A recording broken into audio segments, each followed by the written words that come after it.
I'm going to start talk. I've got this one question that I want to ask both of you, because I've been reading a lot of social media, as I tend to do. More fool me, granted. John, are Liverpool good or are Liverpool lucky? I don't think we're as good as we're going to be. I'll say that. And every team needs luck if they're going to win. You don't win anything without some luck, you know. I mean, you see at the start of last season when the run of fixtures Slot had to start off his career at Liverpool was so favourable for him, you know. And I said at the time, I think he must be a lucky manager. We don't have many of them normally, but I think he's touched lucky right at the start. And you know, so yeah, we've ridden our luck a little bit, but you've got to be a good side to win games in the Premiership. It doesn't matter, you know, whether you get a bit of luck. I think every team gets a bit of luck now and again, don't they? So it's an 88th minute go-ahead goal against Bournemouth, isn't it, from Federico Chiesa? Newcastle, 100th minute goals, 83rd minute free kick against Arsenal, now was a 94th, 95th minute penalty. I can see why some people would say, look, Steve, but if it keeps happening, like, that is surely something. The first point, and I don't know if this being mentioned, Rusty, we must be a fit team, because we go. You know what I mean? Like, there's no... And also, they must be a mentally strong team, because they don't change the way they play. It could, you know, look at the goal against Newcastle in the 100th minute. That isn't stick Virgil van Dijk up front, knock it on his head and see what you get. The quality of that goal is... Yeah, Liverpool play footy and they do it against Burnley. The penalty comes from Liverpool playing the ball, getting it to the fella, he delivers the cross. The Chiesa goal comes from a wonderful bit of, you know, a switch and a touch and a brilliant cross from Mohamed Salah. So that isn't luck. Luck might be you throw the big men forward, you know, cause chaos in 140. Yeah. It isn't that, is it? Luck is when it bounces on the top of the crossbar and Origi heads it in. That's luck. Yeah. But it's not. It's resilience. You're right, team. It's the mentality of the squad. They've done this before. These things don't come as a surprise. They'd have been well versed as to what to expect away at Burnley at the weekend. The recruitment's been good, so we've made the point that we bring two lads on who come on and play out wide, and they're impactful and they get involved in the game and they start to create things and they start to ask questions. You know, I remember go back 3 or 4, 5 years ago, we're a goal down and we look up at the subs bench and he's bringing James Milner and Joe Gomez on, and you're thinking that's not going to go and win you a game of football. But the quality is there now in terms of the replacement. So there's another one on his way soon, £120 million. And that will be a game changer, because the movement that Wirtz can't see in front of him will be there in abundance. And Isak's the finished article, and Ekitike, we want him to be like Isak when he reaches the point where you can say he's the finished article. So there's lots more to come from us. But I think that mentality, I think sticking to the game plan, not sort of panicking, is really, really good. But it isn't sustainable over a long period of time. You can't keep doing this. At some point, we're going to have to be 60 minutes into a game and 4 or 5-0 up when we start bringing these people on to see how they get. That's what we'd like to see. We've just never done that under Slot, though. Even last year, Steve, we didn't. There was like a lot of 1-0s and 2-0s. We don't tend to go and smash teams 5, 6, 7 under this manager. But if you get this, the way we're setting up, if that all clicks into place on any given day, and then continues to click into place in the subsequent weeks that follow, that will happen, because we are trying desperately to become a really, really strong front-footed football team, and it's taking longer than some people would like. And 4 games into the season's no sample size to judge anything, really, is it? But it's taken longer to get to that stage.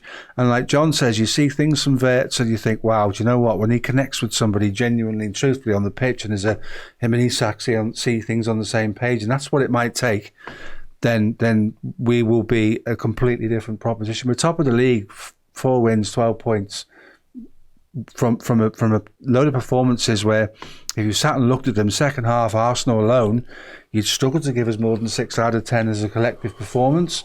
But we are doing what we need to do to get through the games. There is so much more to come from this team, and we will get that so much more. He's desperately trying to change the way we play. We're going away from what Klopp did into this. I think he sees an opportunity to blow this league away with attacking performances. It just isn't happening right now for a number of reasons. I suppose we're going to get used to people playing the low block all the time. We're going to face that almost every week.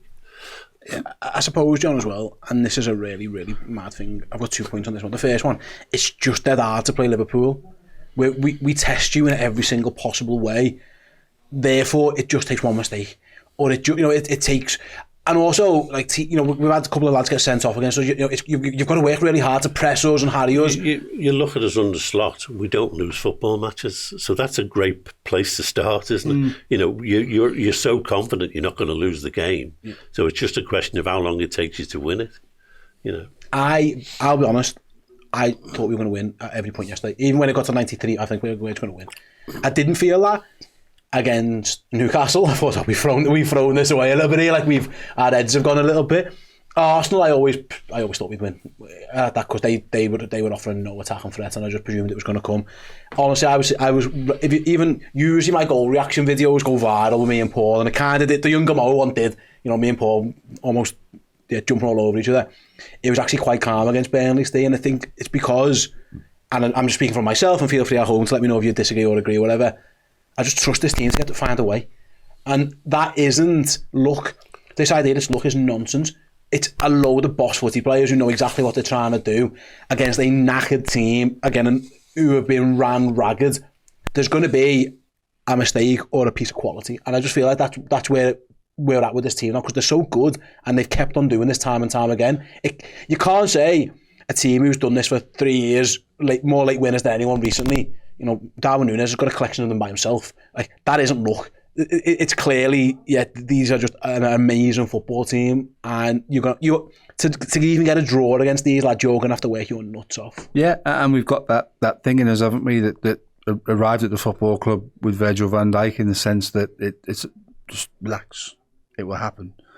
Years ago, I remember being involved in a football match, and there's an ex-Spurs player was the coach, David Howells, and he used to say the last thing before everybody went out on the pitch was, relax, just relax. That's all I want you to do is relax. And then things happen, and this calmness that Van Dijk instills in the side and Alisson instills that calmness, and to some degree you get it from Mo Salah too, because it references Slot's point that I leave him on because he's always capable of something. That they're talisman, they're your go-to guys when it's hard, and you look at them and he's dead chilled out. Okay, see the same with the manager as well. Probably that'll be the same, and our perception of what we do and their perception of what we do are not the same. We're fans, so we're more emotive. That's a profession for them, so it's kind of like you execute your job, I execute mine, vice versa. And their job is to do what they want to do, and having someone like Van Dijk on the pitch when the pressure's on and there's 2 minutes to go against Burnley, and you're thinking, no, let's play a bit of football down that right-hand side, and then we'll put the ball in at the right time, the lad handles it, and you win the game.